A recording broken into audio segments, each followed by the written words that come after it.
Alright,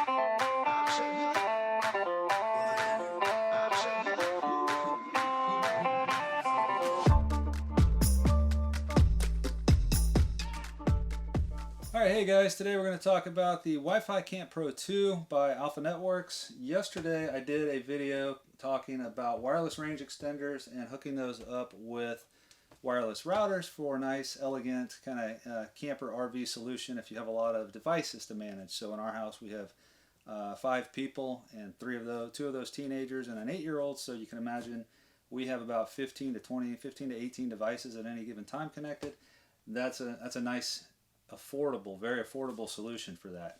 I talked about in that video yesterday that previously I had used the Wi-Fi Camp Pro 2 and the Halo Red port, and so I found this in a closet. It's brand new, unopened. It was unopened. I've opened it now.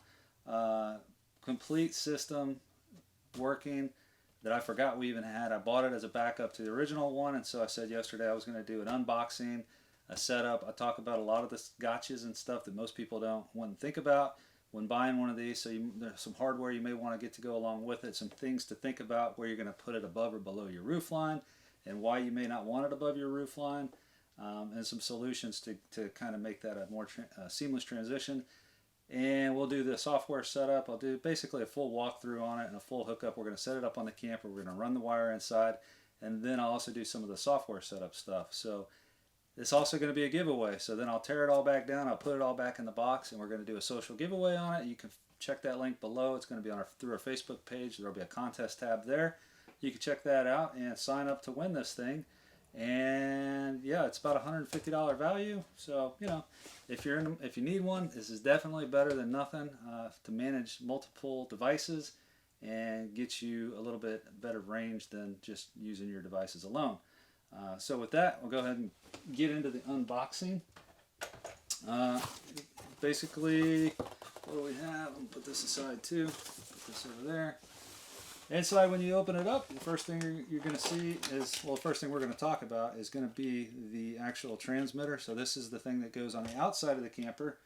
And with this, you're going to hook this up to the antenna, which comes inside of this box. So this is an omnidirectional antenna. It basically, what that means is it shoots out a signal 360 degrees around it, and it screws into here. Basically, there's a small O-ring inside of there to keep it waterproof. The company recommends using waterproof tape or water-resistant tape, and I'll talk a little bit more about that when we get to it. But yeah, basically that just goes together and then it goes on the back of your camper. The way they suggest you affix it is with zip ties around here to something on the back of your camper. So think about that for a second. How would you hook this up to your camper in your situation? Do you have an easy place to just zip tie this up to the outside? We'll talk a little bit more about that in a second. Other things that are coming in the box here are going to be an antenna to go on basically your wireless router modem. This has a DHCP server inside of it, and this is the antenna that your devices are going to connect to inside of the camper.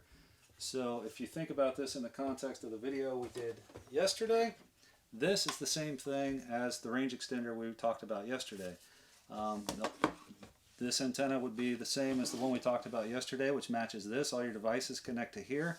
And then this one we said connected to the park Wi-Fi. Well, that's going to connect off the front here through a USB cable that comes out of the front. So it's the same kind of thing. It's the same concept. You have an antenna for your wireless devices and you have an antenna for your park Wi-Fi. So just to kind of get that visualization in your head, that's basically what this guy is. Just like that one, it has the DHCP router in it. You can connect dozens of devices to this. So it's a decent solution. Continue on here. We'll talk. Let's see. We've got some quick setup guide to give a nice little network. As a network analyzer, showing that they actually tested this specific device before it left the factory, which I think is kind of nice. I don't remember that being in the first one I had. Comes with a 24-foot USB Type-C to C cable here. So the connectors are the same. Or I'm sorry, it looks like it's A to C. And so it says on the side here, Alpha certified, which means they obviously certify it. But I can tell you from experience, I had to replace this once. I had the antenna, this part, up in a tree next to the camper, and I had the wire was coming across the top to the top of the slide, and the park came over and knocked on my door and said, hey, we need you to move over a couple spots if that's okay. And I was like, oh yeah, sure.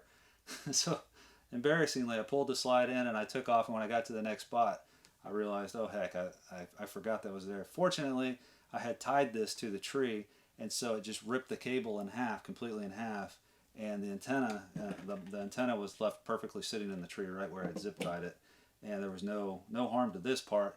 And I ordered a replacement cable. It was not alpha certified, and it worked perfectly fine. So if you do end up having to replace the cable, alpha is not the only option out there. If you like to use only certified stuff, you can get it. I'm sure it costs more, but there you go, for what it's worth.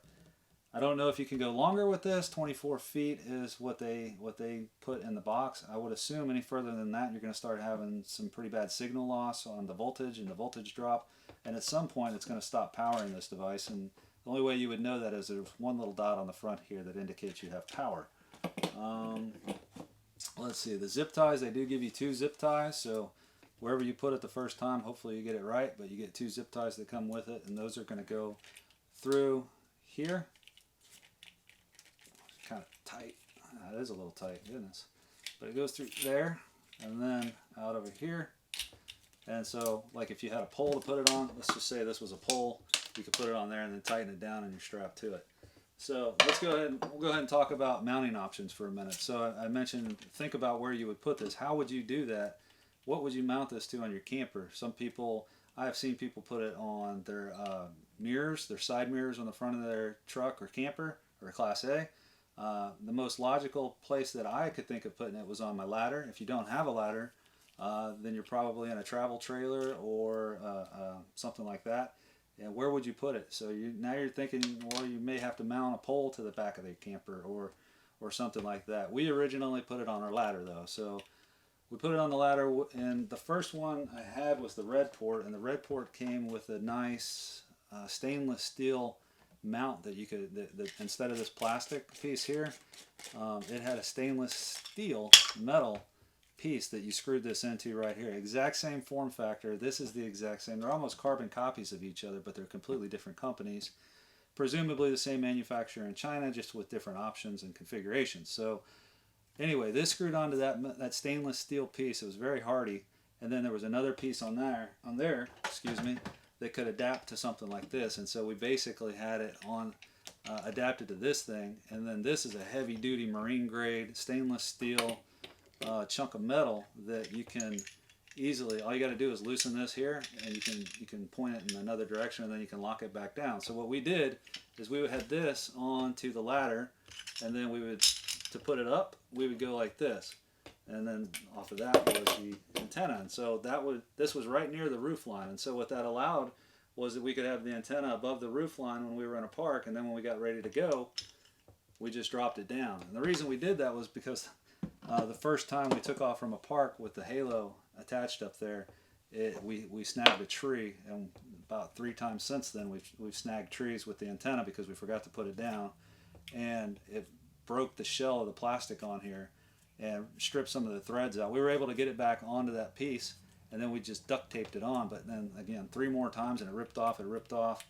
And then one time we had it in the down position. This was the halo again. We had it in the down position. We got into a park late at night. I didn't put it up, and it rained overnight, and water got down through the little rubber grommet. So it had a rubber grommet just like this one almost that was protecting it. Rainwater got in, and that was the end of it. When I flipped it up, it was completely filled with water, and all the electronics were cooked. So that was a $400 mistake, and that one was no longer usable. I didn't much like the red port anyway because it was extremely complicated to set up. It was made for like sat phones and all kinds of other stuff. That was why I said this was probably the second best option next to just using an indoor antenna. And I'll tell you why now. We'll talk again about this. All of this complexity here and having it set up on the outside can be solved with something like this on the inside that you don't have to worry about the rain. So you take this and you plug it into a cheap $2 extension cord, and I showed this yesterday. And if the signal's better on the back side of the camper because the park antenna's back there, you just move this back there. If it's up in the front, you move it up there. So if you use range extenders indoor range extenders, you can move them around the camper, and most park Wi-Fi specifically, are not too far away. They're usually fairly spaced out okay. If they only have one free antenna and it's in like the community center, it's going to be bogged down with 50 people anyway. Everybody that's parked right around it is going to be on. It's going to be saturated. You're going to have congestion. It's not terribly going to be worth that anyway. This could reach a hot spot outside of the park potentially. That's a possibility, or maybe something, you know, kind of long range away you might be able to reach. But I said it yesterday, for the 95% I think solutions out there, this is pretty good. I could see this being very, very useful in a situation for stationary folks in RVs or in a marina, and you want to be able to catch a Wi-Fi that's kind of far away that you know is there. Like say, you know there's a Starbucks, you know, a half mile away, and you can see it, but you barely get one bar, and you go over to the Starbucks and you know it has a fast connection. You could probably connect to this and you'd be doing okay. But back to the setup part. So with the outdoor antenna, if you mount this somewhere and you zip tie it to the back, you're there forever. If you pull into a park and let's say you have it below the roof line because you don't want it to be above the roof line and break off when you hit a tree, because RVers know you're almost always going to scrape a tree at some point, especially if you're a fifth wheel or Class A. We've got lots of scratches down the sides if you're going anywhere interesting. And so if you're below the roof line and you're zip tied, then you're blocked by the camper from 75% of the area around you, and it's kind of pointless. If you're above the roof line and you're zip tied on somehow, you risk breaking off that antenna. So I'll give a couple of solutions. I won't just give the problems, I'll give you a couple of solutions. One was something like this, but then you have to remember to put it up and down all the time and you risk breaking it. Another one is, and I don't have it with me, but there is a cable you can get that connects these two together. So if you get, say, an 8-foot cable that connects this point to this point through cable, and you can still water tighten it at that point, this is the most important part. You can replace this antenna here for 20 bucks from the manufacturer. Rockland, I think, carries it for $22. So if this breaks off, you're out 20 bucks. If this breaks off, you're buying a whole new kit. So my suggestion would be mount this to the back or wherever you want, potentially above the roof line, or maybe come up with a way where you can collapse it below the roof line, and then somehow get this protected and indoors. And I'll tell you why on that one also. So that's a suggestion that I would try if I was going to put this out again. But this, from the manufacturer, in the manual they say put the water resistant tape around here. On here it says use the waterproof tape. This is what they give you. It's kind of the same thing as like Flex Seal, which I have over here. Basically that kind of stretchy, sticky tape. I'm not actually going to use it because I'm giving this away and I want the person that gets it to actually be able to use it. But they say to seal this whole thing with that sticky tape, and in the manual I'll show you here. I don't know if you'll be able to see it on the screen, but they just show wrap the tape around this part of the antenna, and that's supposed to keep water out. I will say also that there is a sorry, it'll be fine. There is a rubber gasket on here that supposedly would keep it watertight. So I'm not terribly sure why they say then to also put watertight tape around it. But anyway, my suggestion would be get that cable, and I'll throw a screenshot of that thing up. I think it's about $20 for the cable. Or you can get the metal adapter that puts this onto here is also available. I'll link to that for, I think it was $40 from Rockland. And then something like this is about, I'm not sure on the price, but I'll link to one below. I got this off of Amazon, where everything comes from pretty much.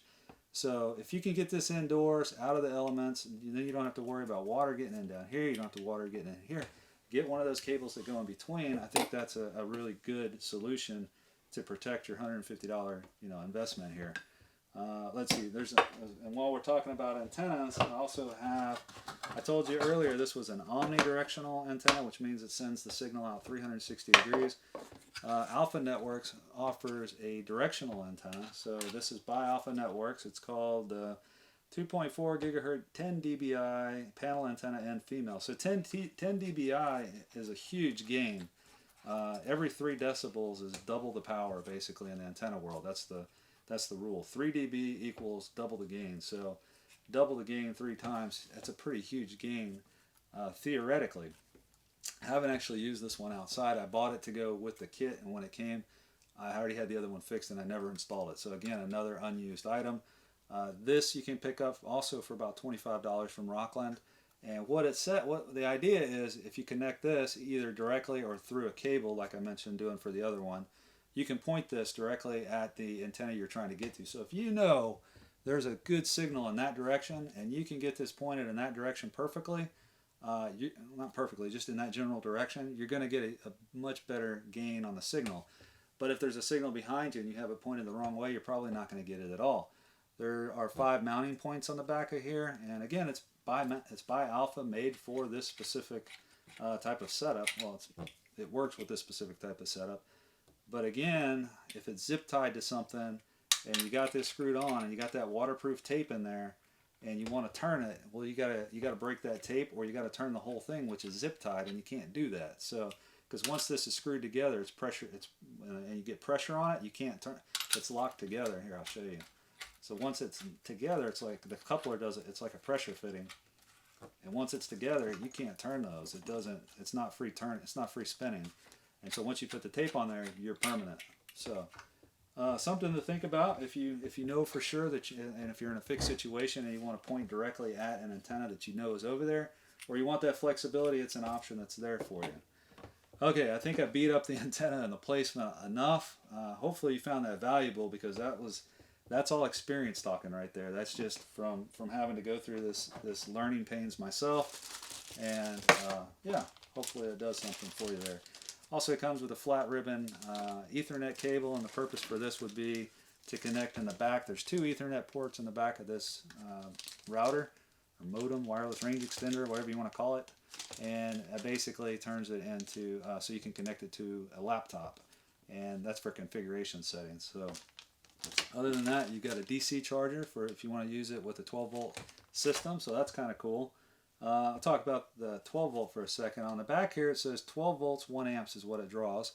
So you can either use the AC to DC 12-volt converter, so it turns 120 house power into 12-volt AC, into 12-volt DC, and then you plug that in back here, or you can use it straight off a cigarette lighter or some other adapter for a 12-volt battery or system and plug that into here.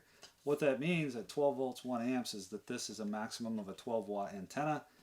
So they can't be pushing any more than 12 watts out on here. So that's just for your information. If you're wondering what kind of power it pushes out, I would assume it can't go any more than 12 watts, because it doesn't pull any more. It doesn't consume more than 12 watts to power this device.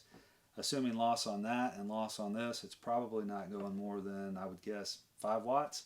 And I'm sure they're FCC limited on what that is, and I believe it's 5 watts on the for the FCC, but don't quote me. I'll look it up and I'll flash below if I'm wrong. Okay, I think that's everything. Whew. Covered it all. There's nothing under there. Waterproof tape. There is a disparity on the waterproof tape, and here it says water resistant, and here it says waterproof. Just to throw that out there. So I'm going to go through the way they say to do it here. Typically, I would hook this up to my computer, my laptop or something, but today we're going to use the cell phone method, and it says just take a picture of the QR code on the front of this, and then it will take you to a URL that'll make it all work. So I'm going to go ahead and pause here. I'm going to get that set up. I'm going to have everything connected, and then we're going to come back. And once the software is set up, then we'll take the hardware, we'll mount it outside. I'll get some other zip ties because I don't want to use the ones that came with this. I want to keep this pristine. So we'll figure out a way to get this on the outside. Yeah, we'll get it to the outside one way or another, and then we'll run the cable back in. We'll hook it up, and we'll see what kind of ranges we get. Okay, I got everything connected together. We have the power put into the little router here, USB coming out of the front of that, and into the antenna over here plugged into the bottom. Yeah, keeping that up, and I'm going to start doing a little screen record here so we can see.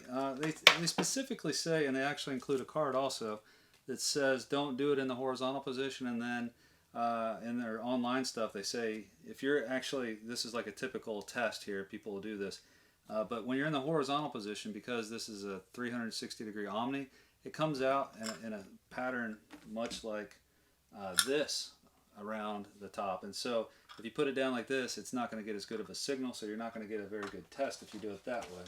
I'm going to put this up just we can do a quick indoor test to make sure it's working, and then we'll go ahead and get everything set up on the outside. Okay, so first things first, you're going to want to connect to the It's going to be emitting an SSID or network name, Wi-Fi Camp Pro 2 in our situation here. And so then it's going to tell you to sign into the network, and it's going to forward you to a web page that's going to have you set up the password. You can see at the top it's 192.168.36.1. So we didn't even need the little QR code on the top of the device. It just, once we logged into the network on here, it automatically forwarded us to the web page. This says set up a password, so I'm just going to make it 1, 2, 3, 4, 5, 6, 7, 8, and I'll reset this device before I ship it tomorrow, or I mean whenever it gets shipped. 6, 7, 8, and so there's our password. We submit that, and we should be logged in. Alright, so this is showing us all the stuff that it can see just sitting up here in the window, and I can tell you right now this is better than what I can just see on my phone, so definitely better than nothing. However, the signals are kind of weak on the side. You can see the color-coded signals up and down the right side, and then which channels they're sitting on. On the left side, you can see all the locks, which ones are locked up right now. So we'll go ahead and connect to one we know we have the password to, and let's see what that does. We could rescan at the bottom if we wanted. Okay, it throws up all the MAC addresses on the right side as well. So let's go ahead and hit select on that and see what happens. So it's going to ask for the password naturally. And now you're all going to know my password. No, I'm just kidding. I'll get out of this real quick. Blur it out or something. Let's see. Network type, DHCP is going to be fine. We can set up, I don't know, what do we want to call this? We'll do this HA home adrift. We'll call it test, T-E-S-T. So DNS server auto, that's going to be fine. Internet configuration, network name, that's going to be if we connect to the LAN port, and we can set up a password for that. We'll also make it 1, 2, 3, 4, 5, 6, 7, 8. I'm guessing that's what that's for. We'll see.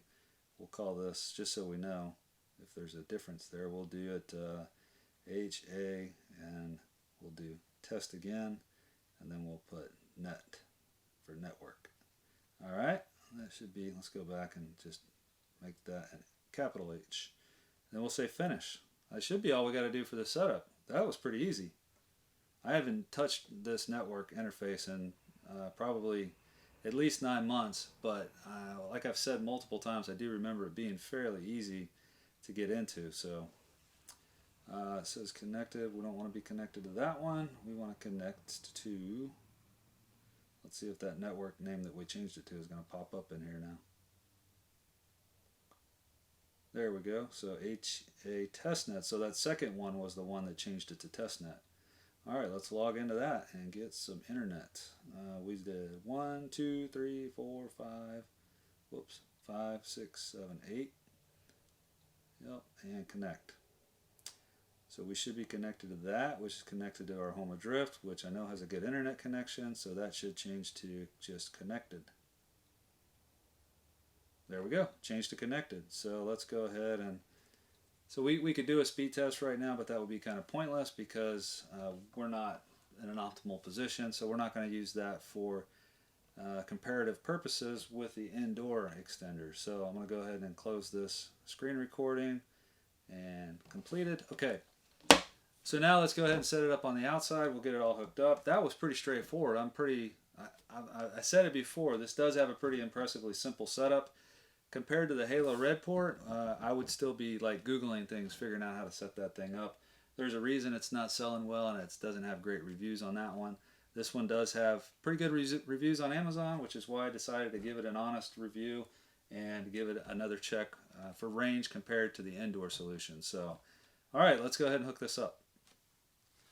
Alright, so we are hooked up outside. I'll show that video right now. We got it all good. I'm going to go ahead and plug the power in here, and we will do another scan on the network and see what we can come up with. Okay guys, so check this out. I'm kind of excited for this, the Camp Pro 2. It's coming in pretty good. So what I forgot to do was update the firmware. It was on 1.10, and I thought 1.11 was the newest. I went and double checked just to make sure I was giving it a fair shake, and actually the current firmware is 1.22, which you can see in the top right corner here.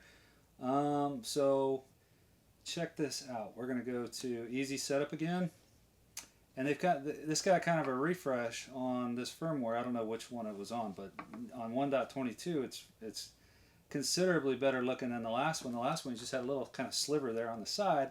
But check this out. It actually tells you the percentages. And well, a minute ago I counted 27 networks. So let's do a quick rescan. I counted 27 when I first pulled it up. I was like, wow, that's pretty good. And I really like that you can see the percentages there. So quick count, 1, 2, 3, 4, 5, 6, 7, 8, 9 in the green. 1, 2, 3, 4, 5, 6, 7, 8, 9, 10, 11, 12 in the orange. That means, what is that, 21, and then red, 22, 23, 24, 25 networks. You can see that's pretty good, and I really like that it shows the signal strength. That is too cool. So I'm happy with that. I think that's pretty nice that they do that. Let's see. Park Wi-Fi 2G, 66%. Let's select. And again, I know this one is right off the back right, not too far away, so I would expect 66% from that far away. Let's go ahead and say yes, finish. I think we were already connected to that one, but just so we know for sure. It's going to update, it's going to reboot. Movie magic, we'll be right back. Okay guys, so what I had to do was basically reset the little box, the router thing. There's a little red button on the bottom. Push the pin in there, that just completely reset it. So upgrading to the firmware to 0.22 seemed to cause issues with the old configuration, and there was an option that said save config, and I did. I said save the configuration when I was flashing the firmware, and I think saving that configuration did something. But rebooting the whole thing, just resetting it, putting it back to factory, it's still got the 22 firmware, and on here we see I can connect now. So let's give it another test. Let's do another rescan. We're looking for that Park Wi-Fi. So we're at 56%. I really like that it gives the percentages on here, like an actual number. And then we'll do this, it'll reboot, we'll have to connect again, and then we will see where we're at.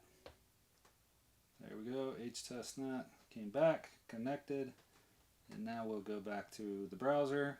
This should reload. We see we're connected to Park Wi-Fi 2G there. You can see in the top right, we're on firmware version 1.22. And we'll go over to our speed test. See where we're doing. Now, granted, a few hours have passed by. I don't know what the current network congestion is like. But, yeah, that's not too bad. Two up, and it'll probably be, or 2 down, I mean, and it'll probably be 3 up again. So compared to what we were doing earlier, that's not bad from the looks here. Let's go to here. You can confirm my mobile data is off. We're rolling solely on the Alpha Networks Wi-Fi Camp Pro 2. Yeah, 2 up, 2 down. That's not terrible for park Wi-Fi. I'd take that any day of the week. So in a park, let's see what that feels like just real quick on, let's just go to like YouTube and load the first thing that pops up.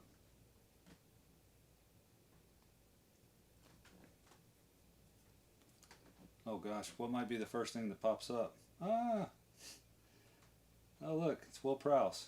Top 3 budget life pose. LFP batteries. That's quick.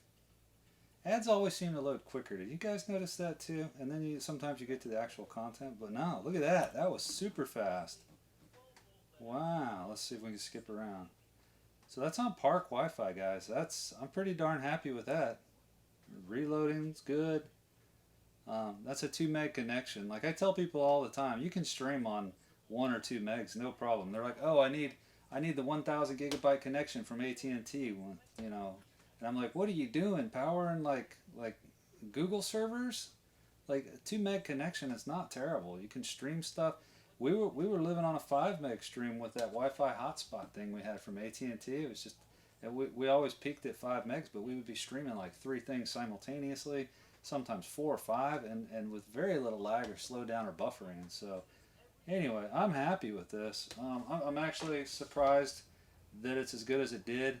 We counted, what was it, 20-something networks compared to 12 on the other ones. So I guess it just boils down to whether you want to deal with having to set all this up and configure it and run it off the back of your camper to get those extra networks and maybe a little bit extra range, which is kind of what I said before I did this re-review of it. was if you're willing to put up with the headache of having to move it all over and having it zip tied and then breaking zip ties or coming up with a big hunky piece of this, you know, kind of configuration, or mounting a pole to your camper, if you want to deal with that and come up with your own slick way to do it, hey, by all means. But for me personally, the easier of the options are to have that the indoor one, and then be able to just move that around in the camper. I don't have to worry about rain and whatnot. For the improvements that I would get over this, to the level of effort to get those improvements, to me it's not worth it. That's me personally. So let me know what you think in the comments below. I'm done now. I want to hear what you guys have to think. Again, social media link for the giveaway on this is going to be down in the comments below, or I'm sorry, in the description section below. It'll be a link to our Facebook page, and we'll have a nice little tab on there called contest. It'll link directly to that. Punch in your email there, and you're gonna maybe win this thing. And then if you share it on your social media, everyone you refer to us, you'll get an extra entry to the thing. So we're just trying to spread the word about our channel, about the reviews, and maybe you or one of your friends can win this from us. So yeah, don't forget to give us a thumbs up if you thought this video was useful, and subscribe and click the bell icon notification if you want to get notified when we drop future videos, similar videos like this, tech, DIY, some of our family videos we're putting in there too. So yeah, check us out, and maybe consider subscribing and thumbs up, and we'll see you in the next video.